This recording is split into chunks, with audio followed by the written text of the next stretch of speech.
Hello. Might have to put my cat up in a minute, but welcome to Herbal Book Club, a Weedwife remedy, part 35. Part 35. So we finally made it. It's been like a month. So yeah. This is the book we have been reading for probably about a year or over. So if you're new and you want to read the book, you have plenty of time to catch up. All right, cool. I hope everyone's good today. Hello, Heather. What's the kitty doing? He's being bad. He's being his bad self. Yes, that is what the kitty's doing. So, but we let him get away with it. How are you, Heather? I saw some lovely pictures of your garden. It looks really nice. Let's move this down a little bit. All right, so it's been really hard to do this book club with my job and everything. So, but I'm gonna try. I'm gonna try to do it. They're so bad. Yes. How are your kitties? Are they being bad? I'm good. Ready to plant out tomatoes. Put out tomatoes. Nice. That'll be awesome. Did you already plant your peppers? All right, cool. So we are going to start, I believe we are on page 163 for those of you following along in the book. And then I have a discussion question.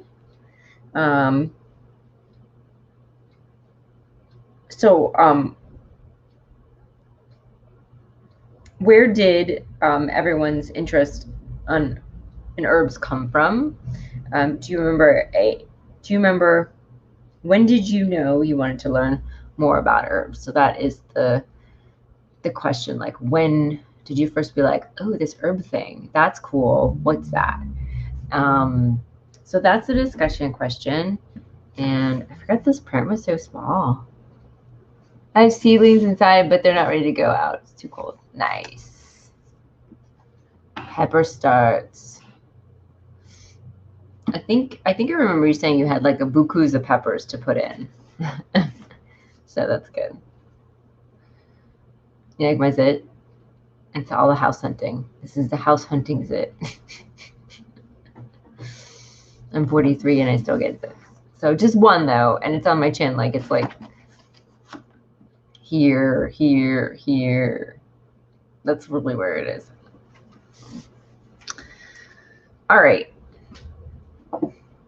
I'm excited about your peppers, even though like I'm not really good with hot peppers, but I'm so excited that that you plant so many. So we're going to start with a quote from this book called In the Night Garden by Kat Valentine, which she does quote a lot in this chapter. Tons, but bunches of my tomato are dying. Oh no! Is it because of the weather, Heather? Because we've had that cold snap? That sucks. That sucks. Hopefully they won't completely die. It's supposed to get really warm, so I can't really use it. Well, I'm glad. It's okay. I never really had that. I never had very, very bad ones growing up. So,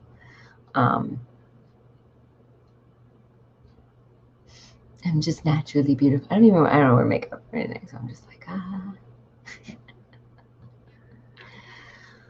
Oh my God. I don't know.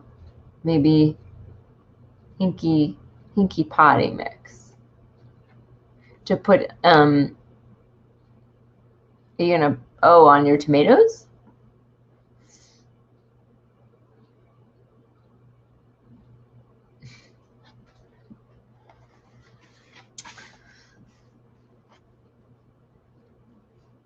Okay, so I'm gonna read this quote.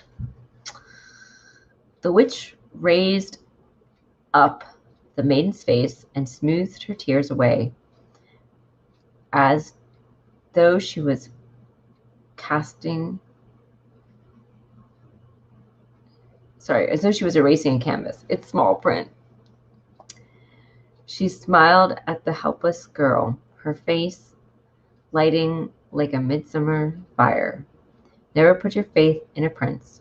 Where you require a miracle, trust in a witch. Dazzling jazz hands. Yes, the soul I pie them in. Okay. Oh, do you think that's why they're not doing so well?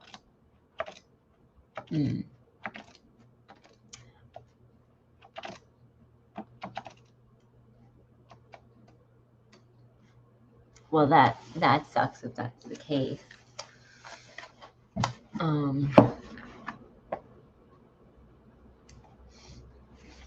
And then this is another quote by Terry Windling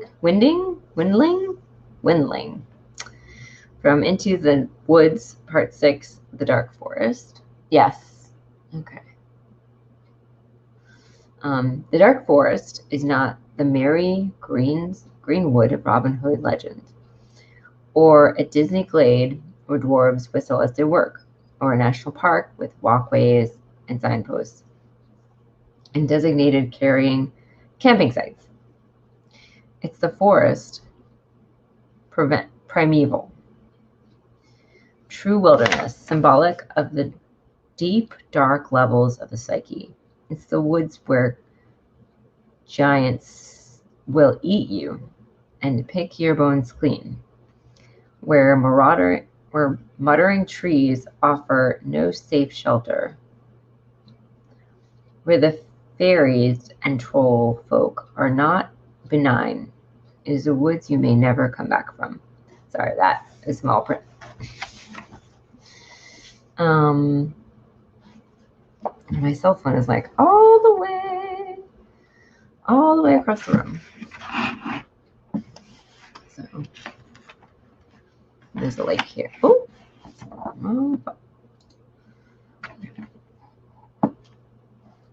All right, so we're gonna get into the meat of this section. My observation with plants dates back to early childhood, although it was admittedly at least as interesting in although I was admittedly at least as interested in poisoning people as in healing them at that point. For me, the fascination lay in the power of the plants and how their magic manifested in the human body. I doubt I was born with a higher than average level of compassion, but I did come into this world with my heart and spirit bound ineffably to the green world. Even as an adolescent, I realized I valued the life of a tree as much as the life of a human being, and couldn't understand why those around me found this to be strange, or why it earned me stern reproach from church leaders. I certainly heard and understood from those around me that only humans had souls, and thus only they truly mattered. I just thought they were deaf or deluded, or hadn't yet learned to hear the world beneath their feet that was singing so loudly the ground sometimes shakes with it. I really like that part. That's where I pulled the quote from. And I just love how honest she is about how she felt. She's like, yeah, I thought about poisoning people more than I did in healing them at first. I can see that people can be difficult and confusing and all that stuff. So, but I really love it. Nice. Yes. Yeah.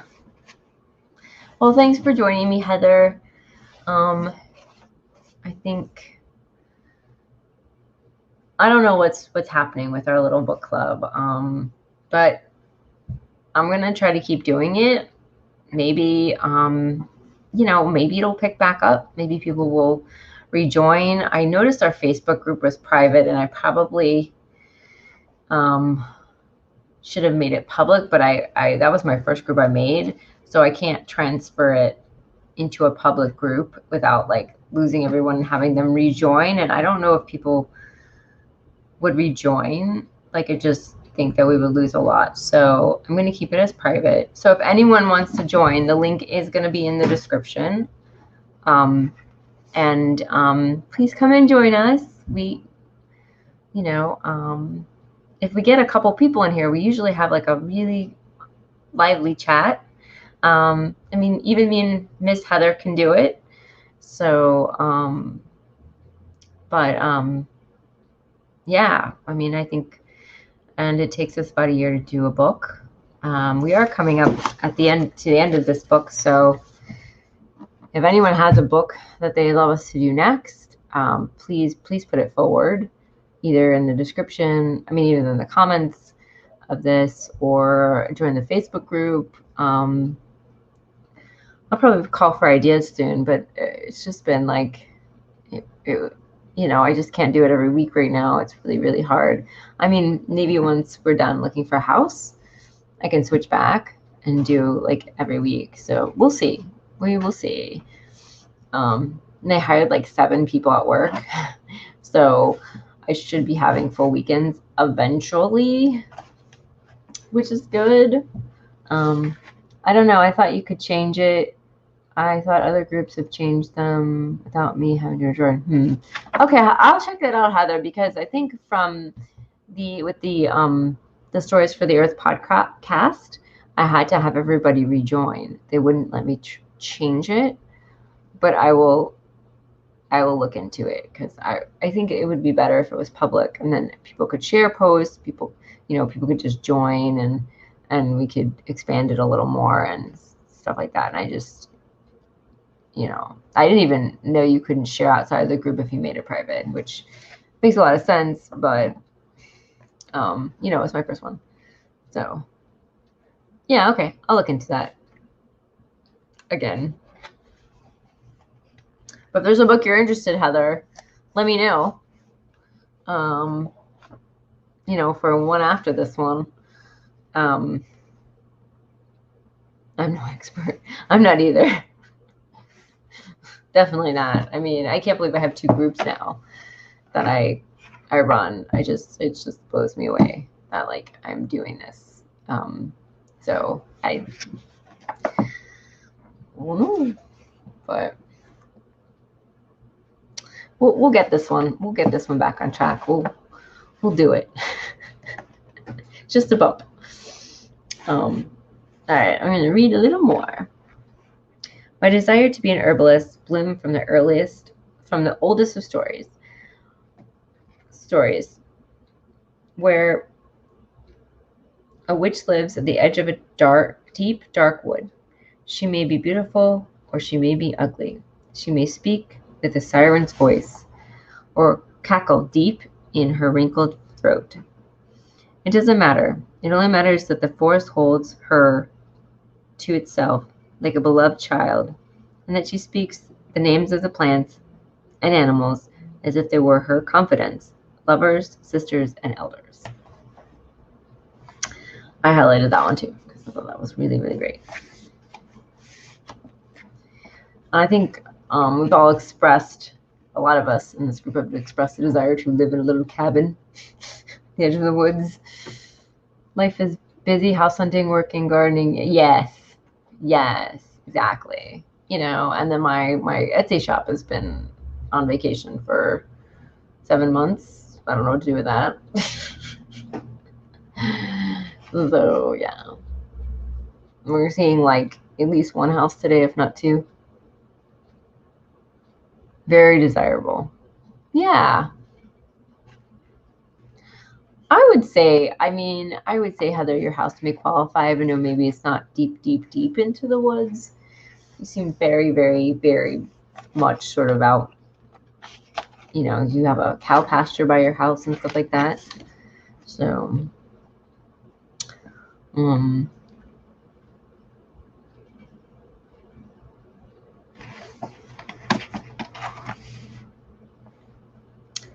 okay, so page 164.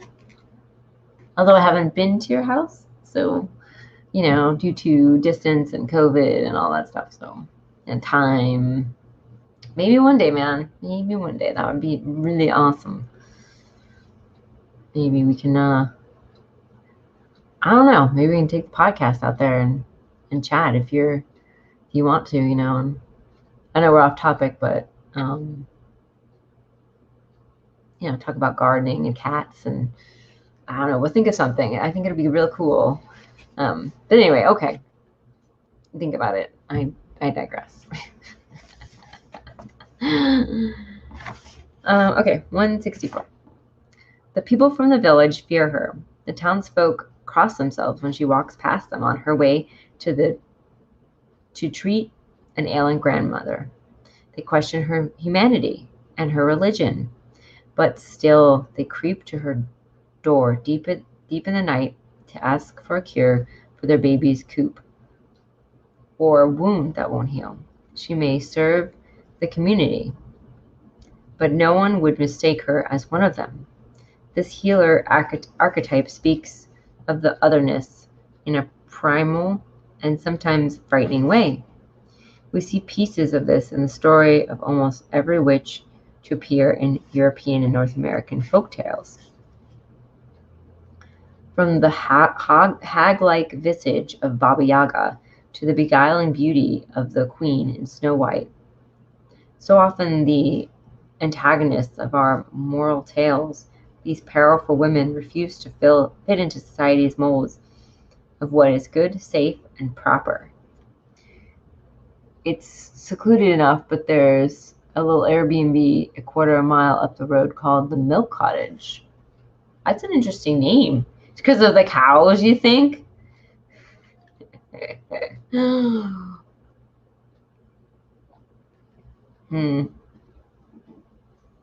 You could probably stay there. Ooh, that's an awesome idea.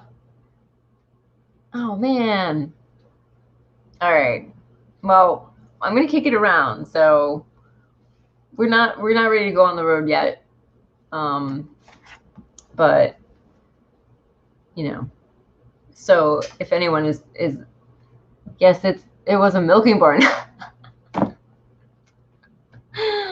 That's cool.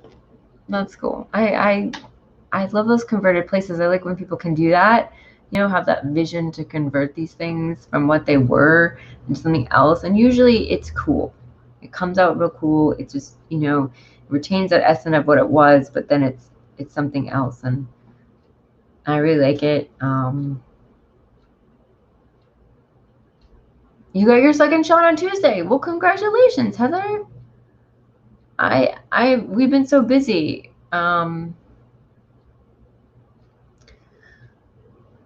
I think we were gonna try to get it this week, but like I have to work tomorrow, so like I don't want to get a shot and then have to go to work just in case.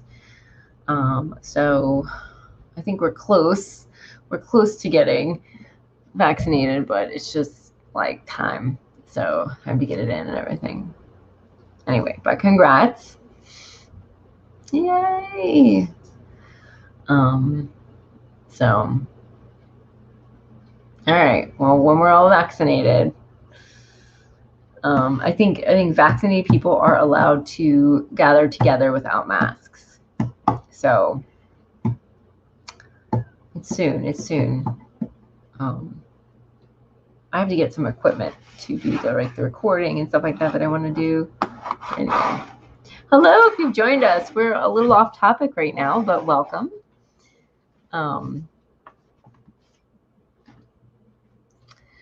All right, so I guess we'll get back on topic. Hello, Starless Mysteries. Glad you can join us today. Hello. So yes, we're reading a Weedwife's Remedy today, and this is like part 2 of this chapter. Whoops, wrong one. That we're on, and we're on The Witch at the Edge of the Woods, Introversion and Otherness in the Hedgewise. So I'm on 164 if you have the book. Heather says it's better to rest after. You can get it at Walmart here, but I went to the health department. I will still wear a mask. Back to book club. Yes. Yes, we can get it at one of the colleges here. So I think that was our plan. So yeah. Everyone is starting to not wear a mask here in Texas. Oh no. I think you're supposed to still wear the masks, but I think I heard that Texas kind of relaxed their rules. Is that correct? So yeah, that's right. You're in Texas.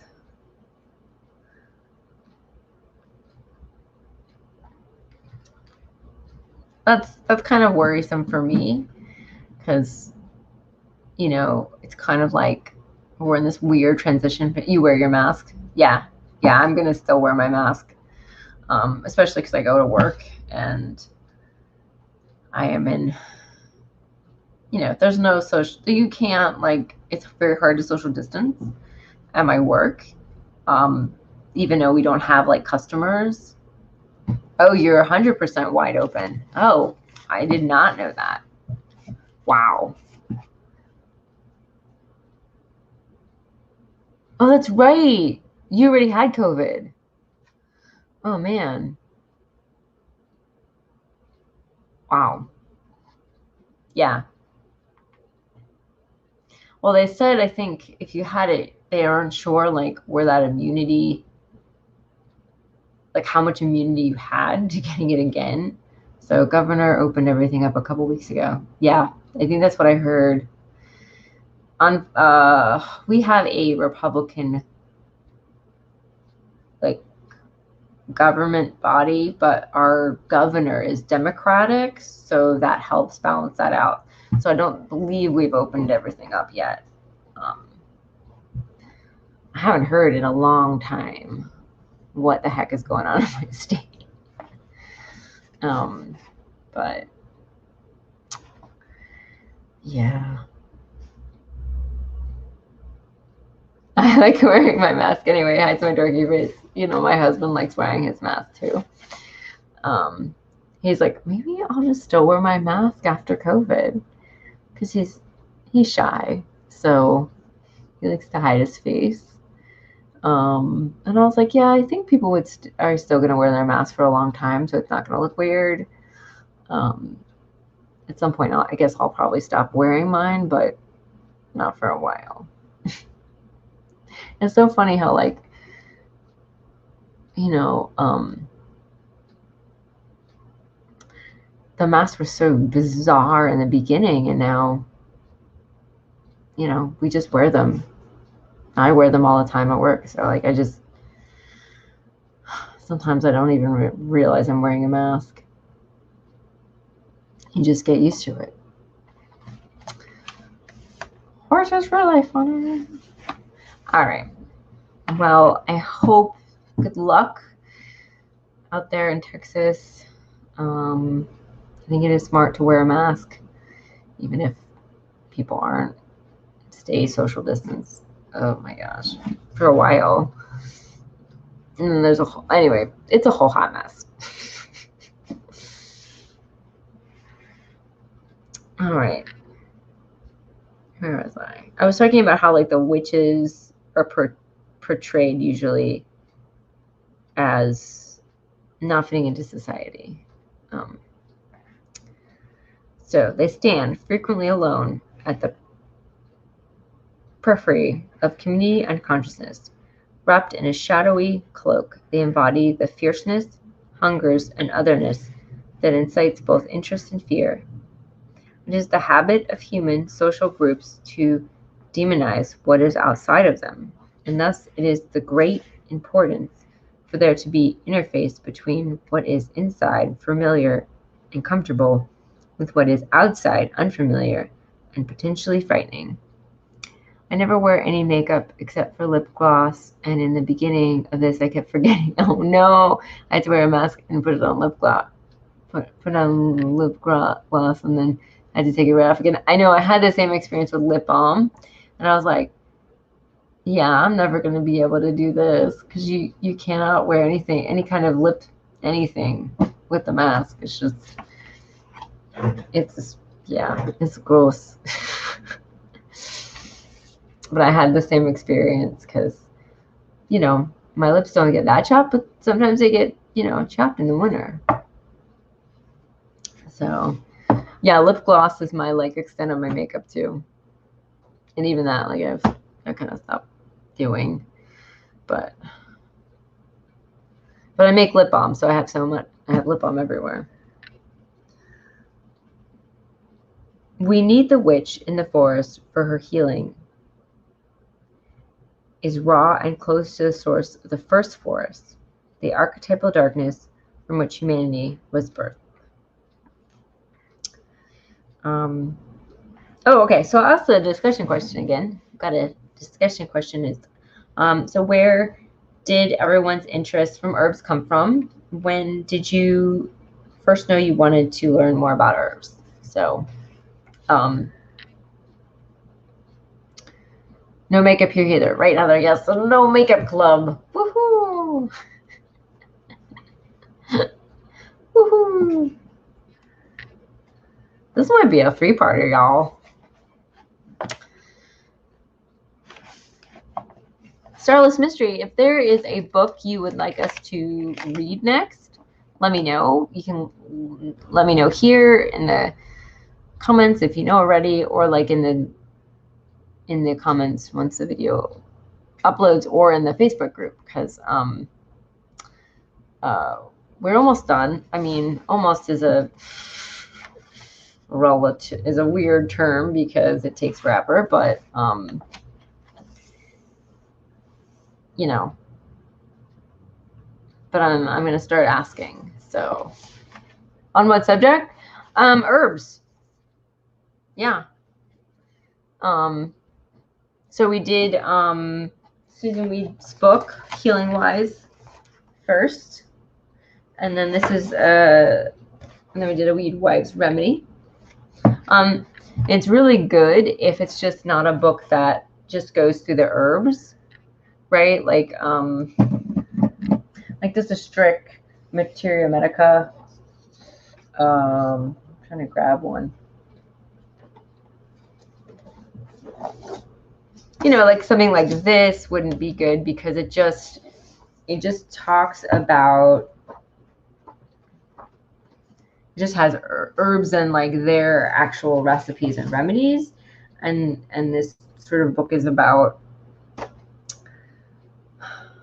this book club is sort of about other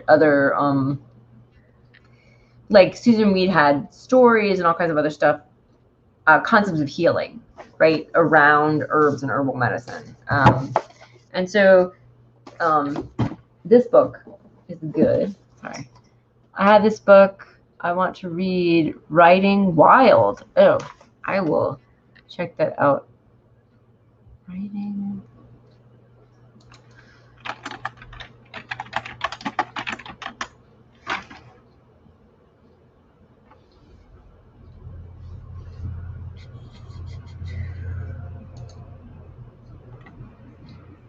Yeah, there it is.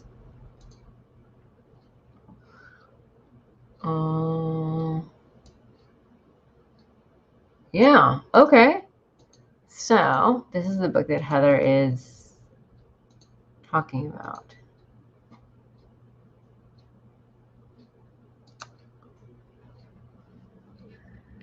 Writing well, women, poets, ramblers, mavericks who shape how we see the natural world.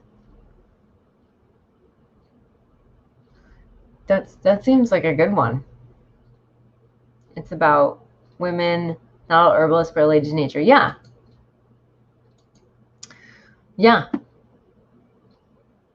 So like it has the books, it's like the books that would be good. Like this one is good because she does go through the herbs, right? She does talk about herbs, but she also has these things like we're on right now, where she talks about like how she like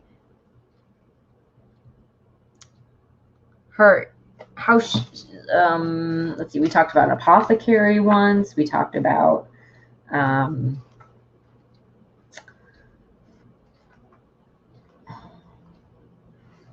did she talk about? Mythopoeic plant medicine for the land of the living. So there's some other topics around herbalism that she's talking about, and I think those are like the best books because and I apologize of not being very I'm just struggling to describe what types of books would be good. Like maybe like this one, because how to move like a gardener, because it does talk about plants and gardening, but it has maybe not this one, but it has some other stuff in it. So this one probably would not be actually good because it's too short. Oh, it's short, but let's see. Have either of you read the Earth Children series? It wouldn't be good for on here because there's some erotic parts. Whoa. Well, I mean, we've done a little bit of sexiness on here, but yeah, that would be for Herbs After Dark, right? That should be my new series, and we'll just go crazy with the if I had time, to talk about sexuality and herbs and stuff like that. That would be fantastic, I think. So I haven't heard of the Earth Children series. 6 books changed my life. Let's see.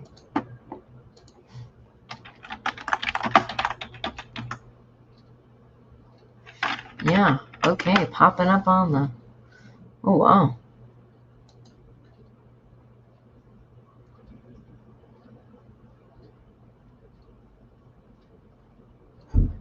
You can get all 6 books for $47 on Amazon.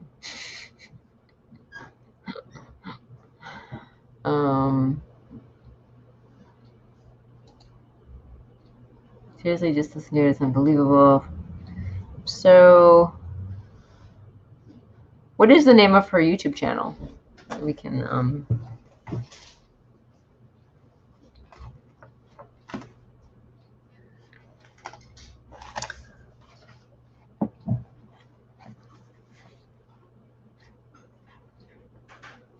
look it up. No, they're free to listen to on her. Right. Yeah. I know. Oh, that's her name. Okay. Yeah, I know. Sorry. Okay. That's what I might look into them. Yeah. Okay. So let me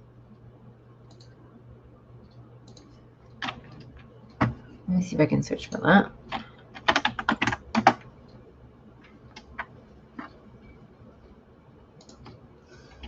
Ahuel. That's a very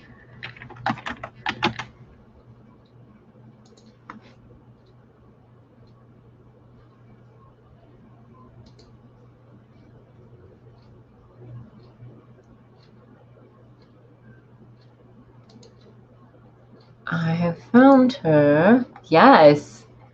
Oh, this is great. This is fantastic. Okay. Let me So I'm going to share it.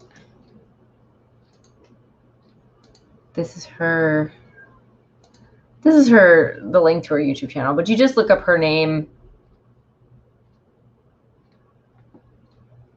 Lead chapter is Medicine Woman. Okay. Oh, Heather got it too.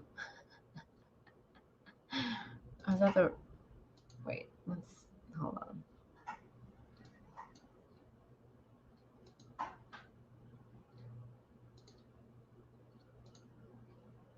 I wish you could like copy the, so I don't know if I have the right one or not. Let's see.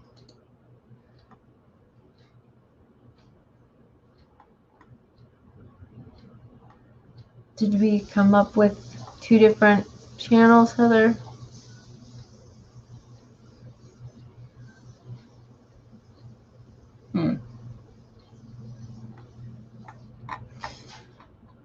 Let's see.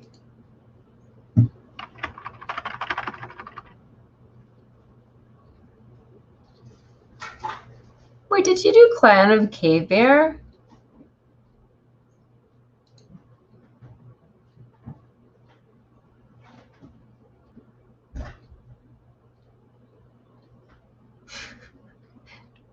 Is that the one? Did she do that?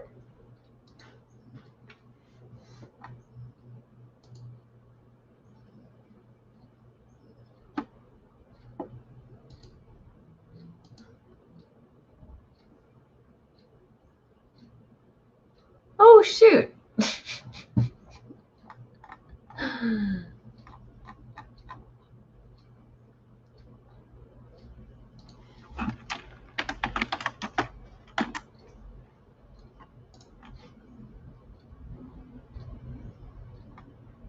Oh, wow. Okay.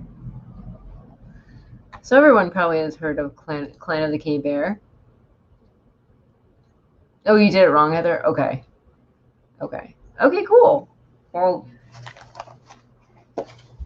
yeah, that probably won't work, but we can do like a storybook if it has, you know, we've been doing nonfiction, but like if it has something to do like with herbalism, like I think Heather, what was it? Oh my gosh.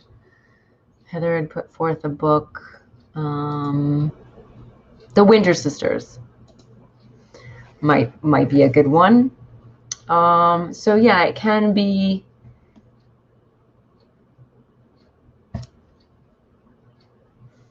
We just happen. Oh, both links work. Okay, cool. So both links work. And actually, I don't even know if these comments show up on the YouTube when this uploads. I was thinking it does. Anyway, I'm sorry, I'm tired. I'll have to look into that. But so this one we just sort of stumbled upon. Like, I think that series would take 30 years of book club to get through. It would probably take more. We would have to do it like a regular book club if we were gonna do it like a book a month or something, right? Like breaking that up into 2 parts. Yeah.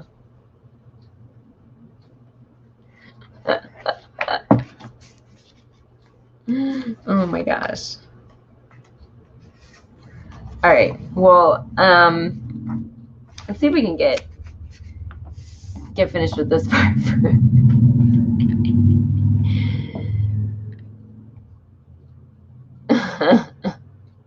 No, once you start listening, you can't stop. It's that good. That's awesome.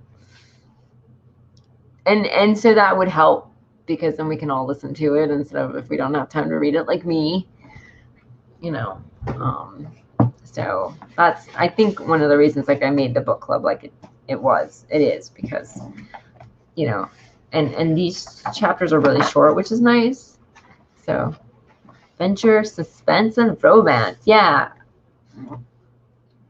That sounds good. All right.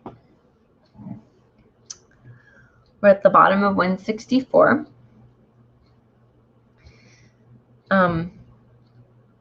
There is still a place in the story for the other, for the witch and the wildwood. Without these elements, the story of healing in our cultures would lose both power and depth. We need those who live within the communities and heal through familiarity and kindness, and we need those who keep to themselves and bring something less known to the table. Above all, the earth needs diversity, and we all have a role to play as the story of life unfolds along the brambly, winding path.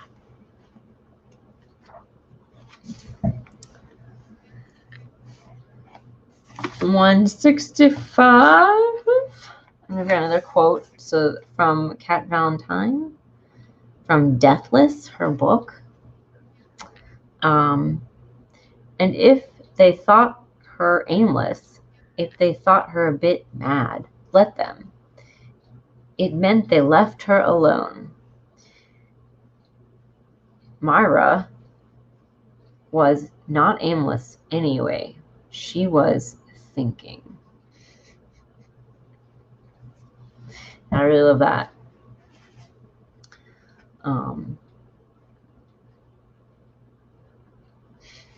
Oh yeah, I don't know where I'm going. I do know where I'm going. I just haven't thought of it yet. So I like that a lot.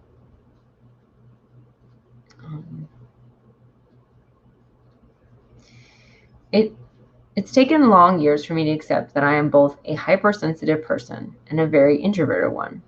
I do have some performer type tendencies, and when I have social time, it's often in a big way. Living in the wilderness all year and then seeing my friends at our annual Good Medicine Conference, which is a conference I'd like to get to. It's in Durango, Colorado.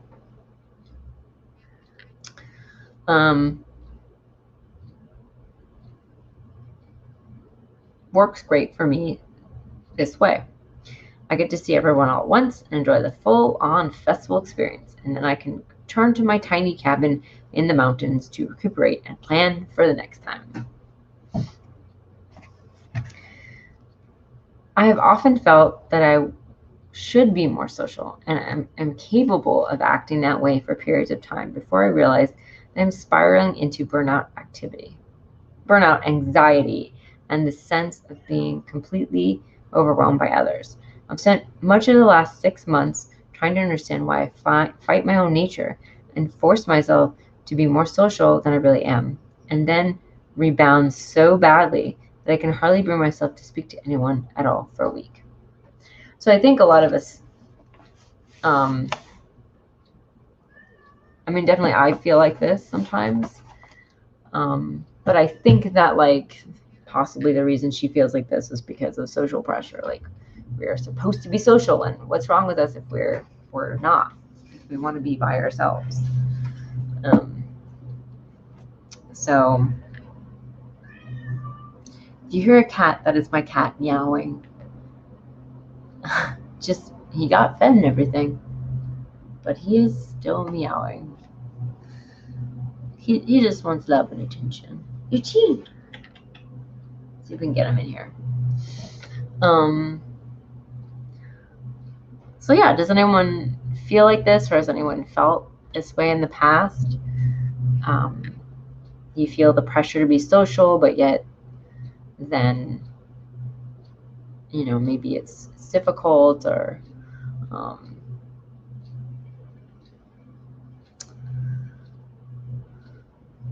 how did you maybe solve this kind of feeling? What did you decide to do? Did you decide to just, because she's sort of hey, I can be real social for a short period of time, and then I want to be by myself.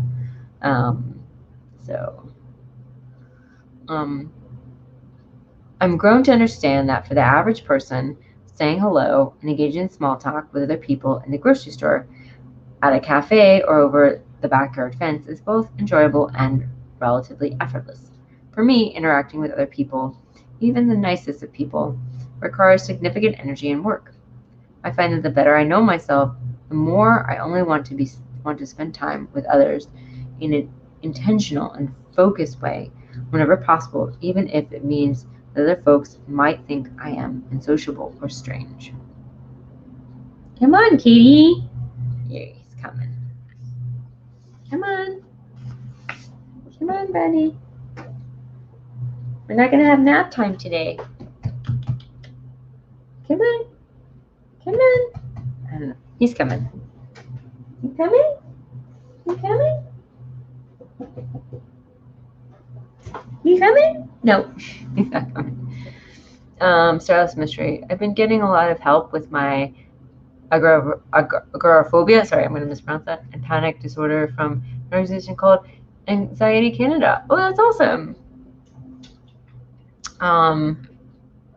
Yeah, I'm really glad. Heather says every day, but I can't change my nature of being a hermit. Yes, exactly. It's good to know these things about yourself, you know, so that you're not. So like Starless Mystery is not going out in a huge crowd of people at the mall. The mall. I don't even have I have very late social anxiety, and the mall totally destroys me, even if there's nobody there. I don't know why, but so yes.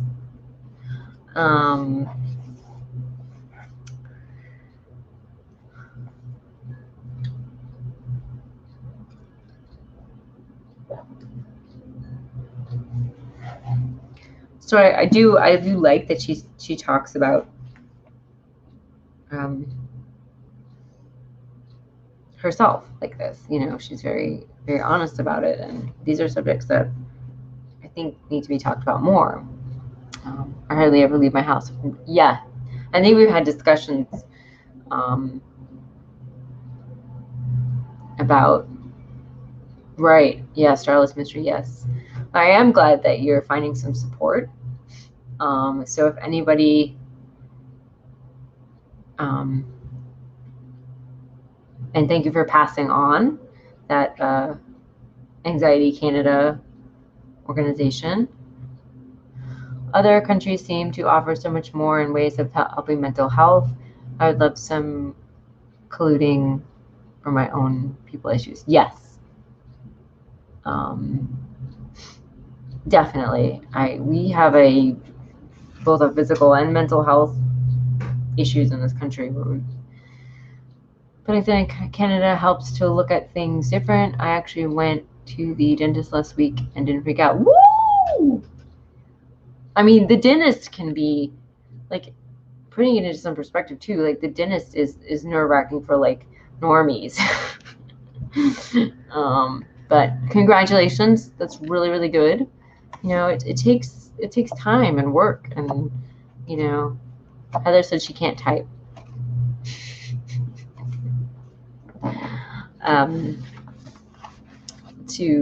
You know, even my own issues, I feel I'm oh gosh, I thought I was past that, but it just comes back. You know, so it just takes time, and you know, the dentist is important to go to. So, yay! Except the dentist part, right? Except you had to go to the dentist. I'm gonna have to go to the dentist this next month. I'm not really excited about that. No. Right, but Heather and I had to drive on the highway 4 times that day and only freaked out a little. Woohoo! Yeah. Go Stars, man. That's awesome. That's awesome.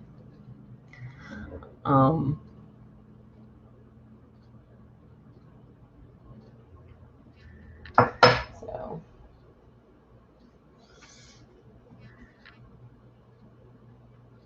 yeah, it just takes little baby steps, and then a lot of time.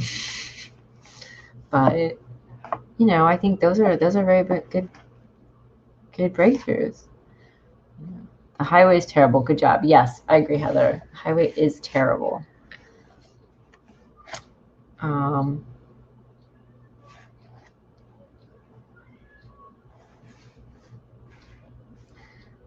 So I'm at the very bottom of page 165.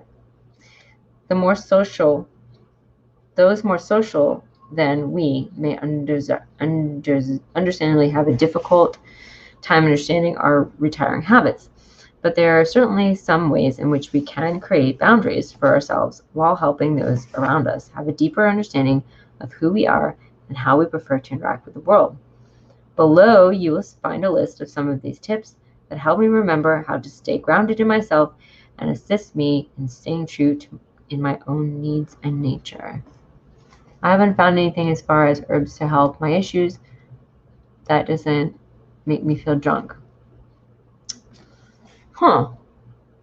So I don't know, you can do tinctures without alcohol. I don't know if that's an issue. But tinctures with alcohol don't necessarily make you feel drunk. But just on a side note, that's interesting. Because I think some of the nervines make you kind of sleepy. Have you tried? Ones that have helped me a lot are passion flower and oat seed tincture. Intensified my panic disorder, but I'm the astragalus. Whoa. Well, that. I wonder. Skullcap or lemon balm, right? And I hate being sleepy. I'm always sleepy, but I don't get enough sleep.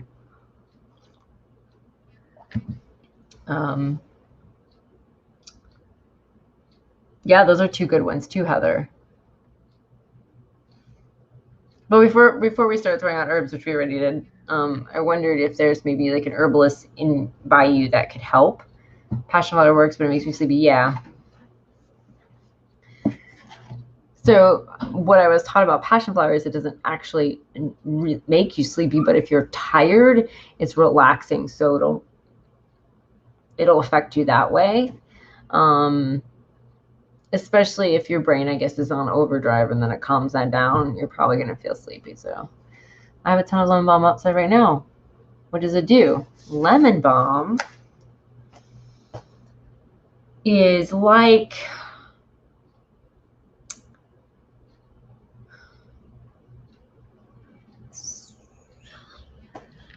let's see. I'm just like, which book do I have it in?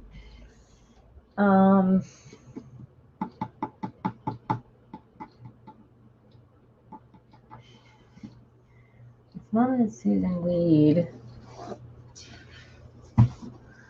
So it's a light nervine, right? It's not. It's like a sunshine. It's uplifting. Let's see what we can find here.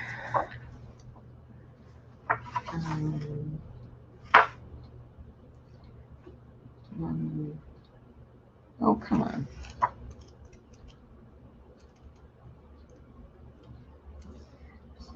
It's gotta be in here. My gosh, lemon balm is not in this book.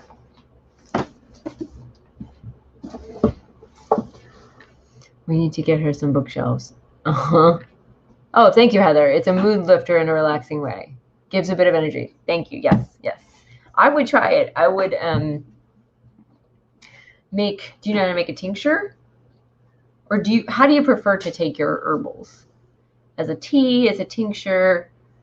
I cook with it, but never knew it might help my anxiety.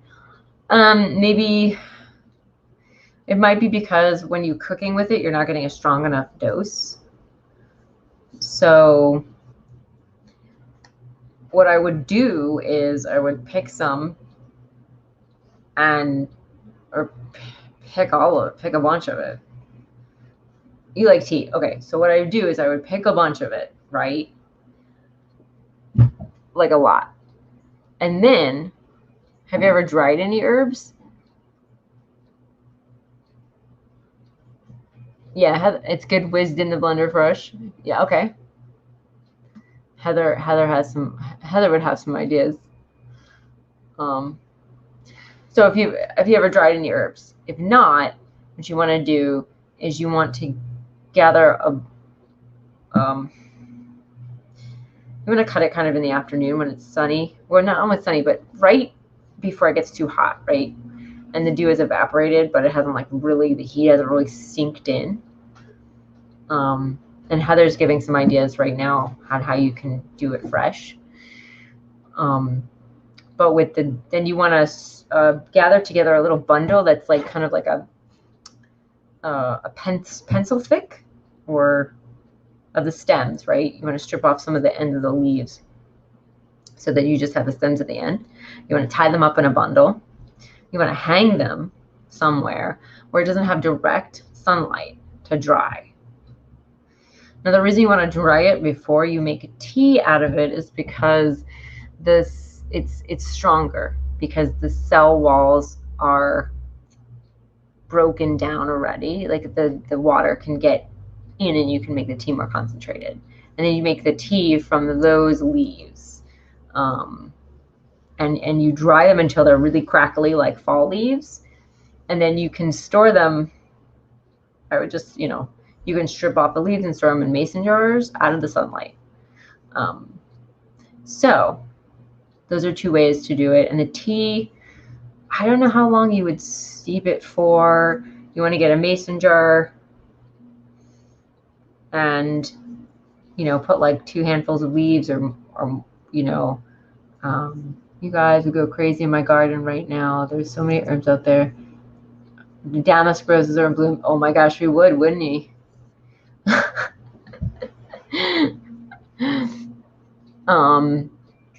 So anyway, do you not? Ooh. But then you would I don't know if you have to infuse that one overnight.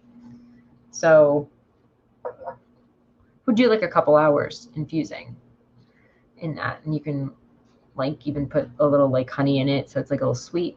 Anyway. So yeah, I would definitely try it. If you want to do a tincture,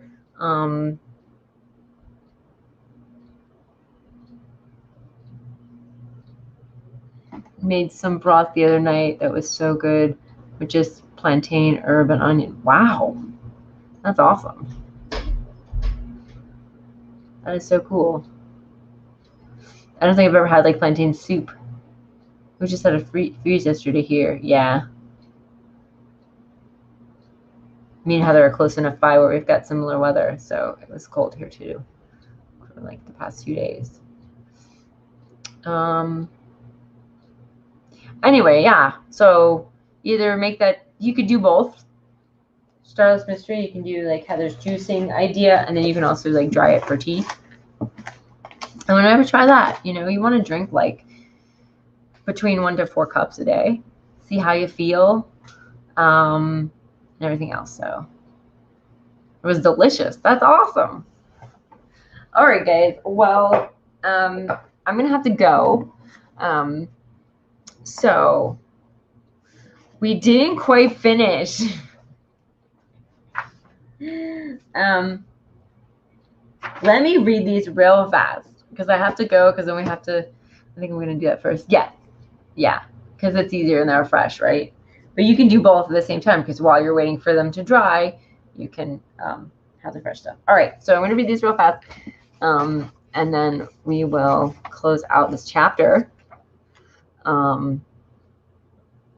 It's cool. The next chapter is about bloodroot, because that's coming up, or has been up, because it's okay. Few tips for thriving in otherness. It's sometimes very helpful to start off by defining what it means to be an herbalist for yourself, and whether this requires working with other people. If you work with plants on a regular basis, even if only for yourself and or your family, then you are still an herbalist. You don't need to do or be anything else for anyone else. Thank you, Heather. Be house hunting too much. Well, the point was to have fun and enjoy each other's company, right? Yes. Yes, it is. That is the point, right? And to chat about things that we like and are interested in and everything else. So if you have a deep, dense desire to be a clinician, but find that working with strangers on a daily basis is overwhelming, Consider a very small-scale practice working with very restricted clients. It is completely possible to work with one's community to varying degrees without being at the center of it. Remember that you, as the practitioner, can choose who you do or do not work with. You're not obligated to treat the general public or people who upset you. It sounds obvious, but sometimes we all need to hear that we have choices and the ability to control who we interact with on a deep level. If you do choose to work with others, be sure to set up solitary self-care rituals for yourself so that you can replenish yourself. This is important for every practitioner, but undoubtedly so for introverts who tend to be exceptionally drained by human interaction. Be honest about your social needs with other people, as they will often otherwise simply assume you don't like them or feel otherwise rejected. Humans tend to be social by default, and it often requires a shift in perspective for them to realize that some people need more alone time. Don't feel selfish or guilty for enjoying the plants for themselves and for yourself. To interact and appreciate with the green world can be enough on its own.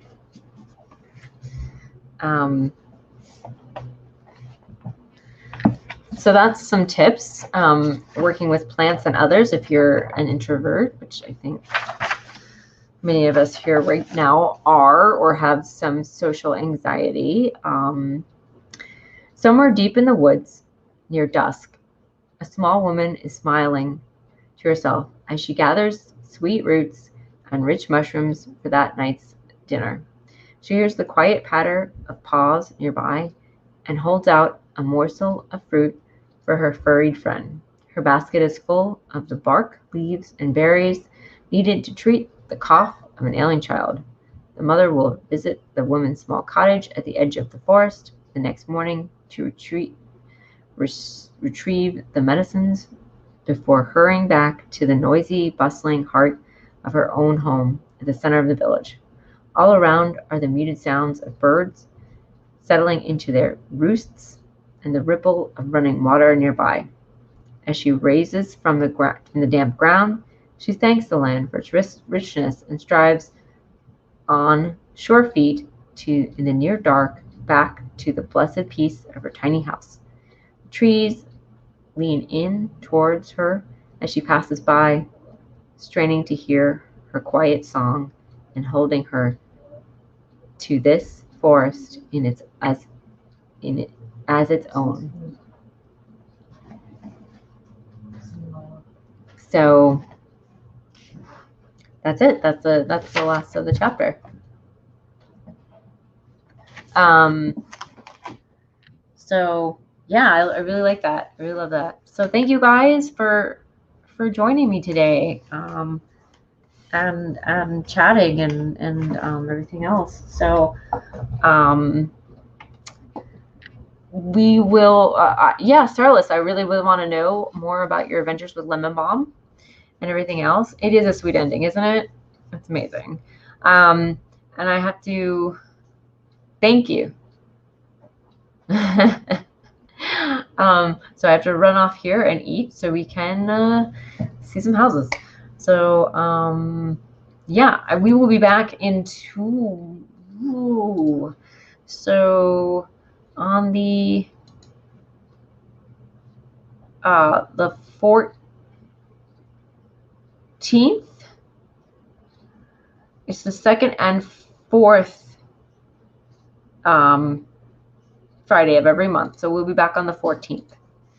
All right, guys. I hope you have a good afternoon. And yeah, thank you again. This was awesome. Yeah, think about the next book. We will see. We'll pick a good one. All right. Bye.